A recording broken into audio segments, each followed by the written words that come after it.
ಶ್ರೀಯುತ ನಾವೆಲ್ಲರಿಗೂ ಅಂಬೇಡ್ಕರ್ ಪರವಾಗಿ ಒಂದು ಮೊದಲನೇದಾಗಿ ಪ್ರತಿಯೊಬ್ಬರು ದೇವರನ್ನು ಹೆಸರು ಹೇಳಿ ಹೋಗುವಂಥದ್ದು. ನಾನು ದೇವರನ್ನು ನಂಬ್ತೇನೆ, ಅದೇ ರೀತಿಯಲ್ಲಿ ನನ್ನ ಅಂಬೇಡ್ಕರನ್ನು ನೆನೆಯುತ್ತಾ ನನ್ನ ಮೊದಲನೇ ಮಾತಾಡುವುದೇ ನಾನು ಅಂಬೇಡ್ಕರ್ ಬಗ್ಗೆ. ಹಾಗೆಯೇ ಸಣ್ಣ ಪುಟ್ಟ ವಿಷಯ ಮಾತಾಡಲಿಕ್ಕುಂಟು. ಯಾವುದು ಅಂತ ಹೇಳಿದರೆ, ಇದು ನಮ್ಮ ಜನರಿಗೆ ಮಾತ್ರ ತಿಳ್ಕೊಳ್ಳಲಿಕ್ಕೆ, ರಾಜಕೀಯ ವ್ಯಕ್ತಿಯರಿಗೆಲ್ಲ ಜನರಿಗೆ ತಿಳ್ಕೊಳ್ಳುವಂಥದ್ದು.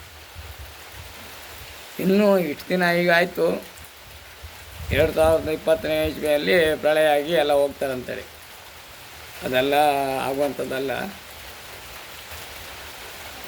ಅದು ನಮ್ಮ ಯಾವ ದಿನ ದೇವರು ಪ್ರಳಯ ಆಗಬೇಕೋ ಅದೇ ದಿನ ಆಗುವಂಥದ್ದು. ಈಗ ನಾನು ಸ್ವಲ್ಪ ಅಂಬೇಡ್ಕರನ್ನು ಹೊರಪಡಿಸಿ ಅಂದರೆ ಆ ರೀತಿ ಅಲ್ಲ, ಅದರ ಬಗ್ಗೆ, ರಾಜಕೀಯ ಬಗ್ಗೆ ನಾನು ಯಾವತ್ತೂ ಅಂಬೇಡ್ಕರ್ ಬಗ್ಗೆ ಹಾಕೋದಿಲ್ಲ ಅಂತೇಳಿ ಮೊದಲೇ ಹೇಳಿದ್ದೇನೆ. ಆದರೆ ನಾನು ಹೇಳುವಂಥ ಹೆಸರು ಫಸ್ಟಿಗೆ ಅಂಬೇಡ್ಕರ್ ಹೆಸರು ಹೇಳಿ ನಾನು ಮಾಡುವಂಥದ್ದು. ಅದೇ ರೀತಿಯಲ್ಲಿ ನಾನು ಇವತ್ತು ಜನರಿಗೆ ತಿಳುವಳಿಕೆ ತಿಳ್ಕೊಳ್ಳೋದಾದರೆ ಸಣ್ಣ ಮಕ್ಕಳಿಂದ ಹಿಡಿದು ವೃದ್ಧರನ್ನು ಹೇಳ್ತಾರೆ. ನಾವೊಂದು 90 ವರ್ಷ, ಇವತ್ತು ಮೊನ್ನೆ ಒಬ್ಬರು ವಿಚಾರಿಸಿದಾಗ 112 ವರ್ಷ ಆಗಿದಂತೆ, ಇವತ್ತು ಗಟ್ಟಿಯಾಗಿದ್ದಾರೆ. ಅವರು ಇನ್ನೂ ಬೇಕಾದ್ರೆ ಒಂದು 25 ವರ್ಷ ಇರಲಿ ಅಂತ ಹೇಳುತ್ತಾ ಅವರಿಗೂ ಸಹ ಒಂದು ಧನ್ಯವಾದ ಹೇಳ್ತೇನೆ. ಇದು ಜನರಿಗೆ ಹೇಳುವಂಥದ್ದು ಏನಂತ ಹೇಳಿದ್ರೆ, ಇವತ್ತು ನಾವು ನಿಮಗೆ ಬುದ್ಧಿ ಮಾತು ಹೇಳುವಂಥದ್ದು ನನಗೆ ಅಷ್ಟು ಪ್ರಾಯ ಬರಲಿಲ್ಲ. ಬುದ್ಧಿ ಹೇಳಿದ್ರು ಈಗ ಕೇಳುವರಿಲ್ಲ. ಆದರೆ ಕೆಲವೇ ಮಂದಿಗಳೆಲ್ಲ ನಮ್ಮ ಮಾತು ಸರಿ ಅಂತೇಳಿ ಒಪ್ಕೊಳ್ಳುವಂಥದ್ದುಂಟು. ಅವರು ಮತ್ತೆ ಮುಂದೆ ಒಳ್ಳೆಯದಾಗುವಂಥದ್ದು ಉಂಟು. ನಾನು ಒಳ್ಳೆಯದಾಗುವ ದಾರಿಯನ್ನು ತೋರಿಸಿಕೊಡುವಂಥದ್ದು. ಒಳ್ಳೆಯದಾಗೋದು ಬಿಡೋದು ಅದು ನಿಮ್ಮ ಇಷ್ಟ. ಏನಂತ ಹೇಳಿದರೆ, ಈಗ ನಾನು ರಾಜಕೀಯ ವಿಷಯಕ್ಕೆ ಬರ್ತೇನೆ. ಇವತ್ತು ಜನರ ಮೊದಲು ಮಾಡಲಿಕ್ಕೆ ಇವತ್ತು ದಿನಕ್ಕೆ ಒಂದೊಂದು ಪಾರ್ಟಿಗೆ ಹಾಕ್ತಾರೆ. ಜನರನ್ನು ಮೊದಲು ಮಾಡಲಿಕ್ಕೆ ಅಲ್ಲಿ ಈ ಸಂಘ ಸಮಿತಿಯವ್ರನ್ನ, ಮತ್ತೊಂದು ಅವ್ರನ್ನೆಲ್ಲ ಕರೆಸಿ ಇಲೆಕ್ಷನ್ ಬಂದ ಕೂಡಲೇ ನಾನು ಈ ಪಕ್ಷದಲ್ಲಿದ್ದೇನೆ, ನೀನು ನಮ್ಮ ಕಡೆ ಬರಬೇಕು. ಹಾಗೆ ನನಗೂ ಸಹ ಸಾಧಾರಣ ಒಂದು ಸ್ವಲ್ಪ ಜನ ಬೆಂಬಲ ಇದ್ದರು. ಅವರು ಹೇಳುವಂಥದ್ದು ಇಲ್ಲಿಯ ರಾಜಕೀಯ ವ್ಯಕ್ತಿಗಳು ಹಾಗೂ ಇಲ್ಲಿನ ಮುಖಂಡರು ಹಾಗೂ ಇಲ್ಲಿನ ಮೆಂಬರ್ ಅಂತೇಳಿ ಕರಿತೇವೆ ನಾವು, ವಾರ್ಡಿನ ಮೆಂಬರ್ ಅಂತೇಳಿ ಕರಿತೇವೆ. ಒಂದೊಂದು ಪಂಚಾಯಿತಿಯಲ್ಲಿ ವಾರ್ಡ್ ಇರ್ತದೆ. ವಾರ್ಡಿನಲ್ಲಿ 11 ವಾರ್ಡು, ಹಾಗೆ ಸುಮಾರು ವಾರ್ಡೆಲ್ಲ ಇರ್ಬೋದು. ಅದೇ ರೀತಿಯಲ್ಲಿ ಅವರು ನಮ್ಮನ್ನು ಕರೆಯುವಂಥದ್ದು. ನೋಡು, ನಾನು ಈ ಸರ್ತಿ ಕಾಂಗ್ರೆಸ್ಸಿಗೆ ನಿಲ್ತಿದ್ದೇನೆ, ನನಗೆ ಸಪೋರ್ಟ್ ಮಾಡು, ನಮ್ಮವ್ರು ನಿಂತಿದ್ದಾರೆ ಅಂತ ನಾವು ಅವ್ರು ಹೇಳೋದಿಲ್ಲ, ಯಾರು ನಿಂತವ್ರು ಹೇಳುವಂಥದ್ದಲ್ಲ. ಇಲ್ಲಿ ನಮ್ಮ ಮೆಂಬರ್ ಬಗ್ಗೆ ಇರ್ತಾರಲ್ಲ, ನಾವು ಹೋದ ವರ್ಷ BJPಯಲ್ಲಿದ್ದೇವೆ, ಈ ವರ್ಷ ಕಾಂಗ್ರೆಸ್ಸಿಗೆ ಹೋಗ್ತಾಯಿದ್ದೇವೆ, ನೀವು ಸಹ ಬರಬೇಕಂತೇಳಿ. ಅದನ್ನು ನಾವು ಕೇಳಿ ನಮ್ಮ ಊರ ಮನೆಯವ್ರು ಹೇಳಿದ್ದಾರೆ ಅಂತೇಳಿ, ನಾವು ಮೆಂಬರ್ ಹೇಳಿದ್ದಾರೆ ಅಂತೇಳಿ ಅವರು ಬೆನ್ನರು ಹೋಗುವಂಥದ್ದು, ಅವರಿಗೆ ಓಟ್ ಹಾಕುವಂಥದ್ದು, ಅವ್ರನ್ನ ಗೆಲ್ಲಿಸುವಂಥದ್ದು. ಅದು ಇವತ್ತಿಗೆ ಮಾಮೂಲು ಸಾಮಾನ್ಯ ನಡೆಯುವಂಥದ್ದೇ. ಹಾಗೆ ನಮಗೆ ಬೇಕಾಗುವಂಥದ್ದು ಇಲ್ಲಿ ಲೋಕಲ್ ಇರುವಂಥ ಮೆಂಬರ್ಗಳು ಸಹಾಯ ಬೇಕಂತೇಳಿ ನಾವು ಅವ್ರು ಹೇಳೋದಕ್ಕೆ ಅಂದೇಳಿ ಹೋಗಿ ನೇರ ಹೇಳ್ತೇನೆ. ಅದೇನು ನನಗೇನು ಮುಚ್ಚುಮರೆ ಇಲ್ಲ. ಕೆಲವು ದಾರೆ ಕೊಡುವವರಿಗೆ ದಾರೆ ಕೊಡುವಂಥದ್ದು, ದುಡ್ಡು ಹಂಚೋರಿಗೆ ದುಡ್ಡು ಹಂಚುವಂಥದ್ದು, ಇದೆಲ್ಲ ಮಾಮೂಲು ಮಾಡುವಂಥದ್ದು. ಅದೆಲ್ಲ ಮಾಡಿದ್ದಕ್ಕೆ ನಾನೇನು ಅಭ್ಯಂತರ ಇಲ್ಲ. ಯಾಕಂತ ಹೇಳಿದ್ರೆ ಅವ್ರದ್ದೇನು ಕೈದು ಕೊಡುವಂಥದ್ದಲ್ಲ. ಅದು ಯಾವ ನಿಂತಿರುವಂಥ MLA ಅಥವಾ ಮಿನಿಸ್ಟ್ರೋ ಅಥವಾ ಮುಖ್ಯಮಂತ್ರಿಯೋ ಪ್ರಧಾನಿಯೋ ಯಾರೋ ಅವ್ರ ಫಂಡಿಂದ ದುಡ್ಡು ಬರ್ತದೆ, ಅದನ್ನು ಅವ್ರವ್ರ ವಾರ್ಡಿಗೆ ಒಂದು ಕೊಟ್ಬಿಡ್ತಾರೆ. ಅದನ್ನು ಇವರು ಏನು ಮಾಡ್ತಾರೆ ಅಂತ ಹೇಳಿದ್ರೆ, ಒಂದು 10 ಲಕ್ಷ ಇವರಿಗೆ ಬಂದರೆ, ಒಬ್ಬ ಮೆಂಬರಿಗೆ ಬಂದರೆ ಅಲ್ಲೊಂದು 20,000 ಖರ್ಚು ಮಾಡ್ತಾರೆ. 20,000 ಖರ್ಚು ಮಾಡ್ತಾರೆ ಅಷ್ಟೇ. ಅವ್ರಿಗೆ ಗೊತ್ತಿರೋದಿಲ್ಲ, ಯಾರು ನಿಂತಂಥ ವ್ಯಕ್ತಿಗಳಿಗೆ ಅವ್ರಿಗೆ ಗೊತ್ತಿರೋದಿಲ್ಲ ಯಾರಿಗೆ ಕೊಟ್ಟಿರಿ ಯಾರಿಗೆ ಬಿಟ್ಟು. ಅವರೆಲ್ಲ ಲೀಸ್ಟ್ ಮಾಡ್ಕೊಳ್ತಾರಾ? ಪಟ್ಟಿ ಮಾಡ್ಕೊಳ್ತಾರೆ, ಗಣೇಶನಿಗೆ ಇಂತ ಇಟ್ಕೊಟ್ಟಿದ್ದೇನೆ, ಮತ್ತೊಬ್ಬರಿಗೆ ಇಂತ ಇಟ್ಕೊಟ್ಟಿದ್ದೇನೆ, ಮತ್ತೊಬ್ಬರಿಗೆ ಇಂತ ಇಟ್ಕೊಟ್ಟಿದ್ದೇನೆ ಅಂದರೆ. ಅದು ಬಿಡಿ, ಅದು ಅವ್ರವ್ರ ವೈಯಕ್ತಿಕ, ಅದು ಧರ್ಮದ ದುಡ್ಡು ಹೋಗಲಿ ಅದು. ನಾನು ಹೇಳುವಂಥದ್ದು ಮತ್ತೊಂದಲ್ಲ, ಜನರು ಇನ್ನು ಮುಂದೆ ತಿಳ್ಕೊಳ್ಬೇಕಂತೇಳಿ. ಜನರು, ನಾನು ಸಮೇತ, ಜನರು ಇನ್ನೂ ಬುದ್ಧಿ ಬರಬೇಕು, ಬುದ್ಧಿಶಕ್ತಿ ಉಪಯೋಗಿಸ್ಬೇಕು. ಏನಂತ ಹೇಳಿದ್ರೆ, ಸಾಧಾರಣ ನನಗೀಗ 46 ವರ್ಷ ಆಗಿದೆ.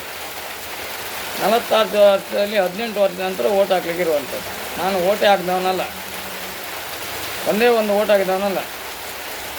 ಹೇಳಲಿಕ್ಕೆ ಹೋದರೆ, ಇಷ್ಟು ಹೇಳಲಿಕ್ಕೆ ಹೋದರೆ ತುಂಬ ಉಂಟು. ನಮ್ಮ ಒಂದು ಸಲ ಜಿಲ್ಲಾ ಪಂಚಾಯತಿಯಲ್ಲಿ ನಿಂತಂಥ BK ಹೆಗ್ಡೆ ಅವರು ಗೆದ್ದು ಊರಿಗೆಲ್ಲ ಉಪಕಾರ ಮಾಡ್ತೇನೆ ಅಂತೇಳಿ ನಮ್ಮ MLA ಆದಂಥ ಶ್ರೀನಾಥ್ ಶೆಟ್ಟರು ಅವರಿಗೆ ಸಹಕಾರ ಮಾಡಿ ಅವರನ್ನು ಗೆಲ್ಲಿಸಿ ಅವರಿಗೆ ಆದಂಥ ಸೌಲಭ್ಯವನ್ನೆಲ್ಲ ಕೊಟ್ಟು ಅವರನ್ನು ಮೇಲೆ ತಂದರು. ಅದ ನಂತರ ಪುನಃ ಇವರು ಕೆಳಮಟ್ಟಿಗೆ ಹೋದರು. ಪುನಃ ಅದೇ ರೀತಿಯಲ್ಲಿ ಸೈಕಲಲ್ಲಿ, ಬೈಕಲ್ಲಿ ಹಾಲು ಕೊಡುವಂಥದ್ದು ಅದೆಲ್ಲ ತೆಗೆದುಕೊಟ್ಟಂಥದ್ದು ನಮ್ಮ MLA ಆದಂಥ ಶ್ರೀನಾಥ್ ಶೆಟ್ಟಿ ಹೊಂದಿಸಬೇಕು.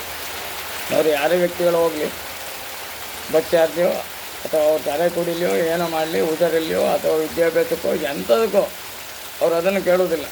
ಅವರು ದಾನ ಮಾಡುವಂಥದ್ದು ದಾನ ಮಾಡ್ತಾ ಇರ್ತಾರೆ. ಅವ್ರ ಬಗ್ಗೆ ನಮ್ಮದು ಎರಡು ಮಾತಿಲ್ಲ. ಹಾಗೆ ಅವರೊಟ್ಟಿಗಿದ್ದವರೇ ಇವತ್ತು ಕಾಂಗ್ರೆಸ್ಸಿಗೆ ಹೋಗುದು. ಯಾಕಂದ್ರೆ ಬರೀ ದುಡ್ಡಿಗೆ ಹೋದರೆ ಅವ್ರು ಯಾವುದು ನಾವು ತಿಳ್ಕೊಬೇಕು. ಅದನ್ನು ಅವರು ಹೋಗಲಿ, ಅವರು ಹೋದ್ರೆ ನಂಗೆ ಬೇಜಾರಿಲ್ಲ. ಅವರಿಷ್ಟ ಅವರು ಹೋಗಲಿ, ಅವರವರ ಅದು ವೈಯಕ್ತಿಕ. ಆದರೆ ನಮ್ಮನ್ನು ಎಳೆದುಕೊಂಡು ಹೋಗ್ತಾರೆ ಅಲ್ಲಿಗೆ. ನಮ್ಗೆ ಅರ್ಜೆಂಟ್ ಒಂದು 90 ಕುಡಿಬೇಕಿತ್ತು, ದುಡ್ಡಿಲ್ಲ. ಬಾ ಮರ, ನಿಮ್ಗೆ 90 ಅಂತ ಬರೋ, ಒಂದು ಕ್ವಾರ್ಟರ್ ಕೊಡ್ತೀವಿ ಬಾ ಮರ ಅಂತ. ನಮಗೆ ಬೇಕು, ಒಟ್ಟಿಗೆ ಹೊಸ ಹೋಗ್ತಾ ಉಂಟಲ್ಲ, ಅದೇ ರೀತಿಯಲ್ಲಿ ಅನ್ನ ಬೇಕಲ್ಲ, ಅದೇ ರೀತಿಯಲ್ಲಿ ಒಂದು ಕುಡಿಯೋ ಚಟ ಅಂದೇಳಿ ಇರ್ತದೆ. ಕೆಲವರಿಗೆ ಹಣದ ಚಟ ಅಂದೇಳಿ ಇರ್ತದೆ. ಯಾರೋ ಕನ್ನಡ ಒಬ್ಬ ಕಡೆ ನಿಟ್ಟದಾದ ನಾವೇ, ಅವ್ರು ನಿಟ್ಟದಾಗ್ತಿಲ್ಲ. ಇದು ಯಾಕೆ ಹೇಳ್ತೆ ಅಂತ ಹೇಳಿದರೆ,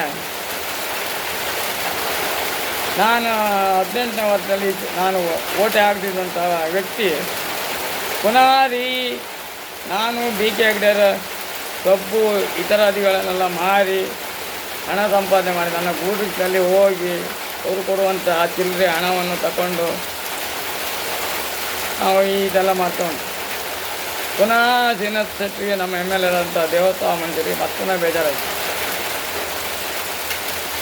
ಆವಾಗ ಮತ್ತೆ ಪುನಃ ನೀನು ನಿಲ್ಲಬೇಕಂತೇಳಿ ಎಲ್ಲರ ಅಭಿಪ್ರಾಯ ಪರವಾಗಿ ನಿಂತರು. ಜಿಲ್ಲಾ ಪಂಚಾಯತಿಯಲ್ಲಿ ಗೆದ್ದರು. ಅವತ್ತು ಫಸ್ಟ್ ಓಟ್ ಆಗಿದ್ದಂಥ ವ್ಯಕ್ತಿ ನಾನು ಫಸ್ಟ್ ಓಟ್ ಆಗಿದ್ದೇನೆ. ಅವತ್ತಿಂದ ಶುರು ಮಾಡಿದ್ದು ಓಟ್ ಹಾಕಲಿಕ್ಕೆ. BK ಹೆಗ್ಡೆ ಜಿಲ್ಲಾ ಪಂಚಾಯತಿಯಲ್ಲಿ ನಿಂತಾಗ ಓಟ್ ಹಾಕಲಿಕ್ಕೆ ಸ್ಟಾರ್ಟ್ ಮಾಡಿದ್ದು ನಾನೇ.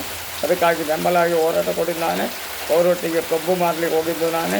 ಅವರೊಟ್ಟಿಗೆ ಅವ್ರು ಕೊಟ್ಟಂಥ ಹಣವನ್ನು ಚಿಲ್ಲಿ ಕಾಸನ್ನು ಕೊಟ್ಟಂಥ ನಾನು ತಗೊಂಡಿದ್ದೇನೆ.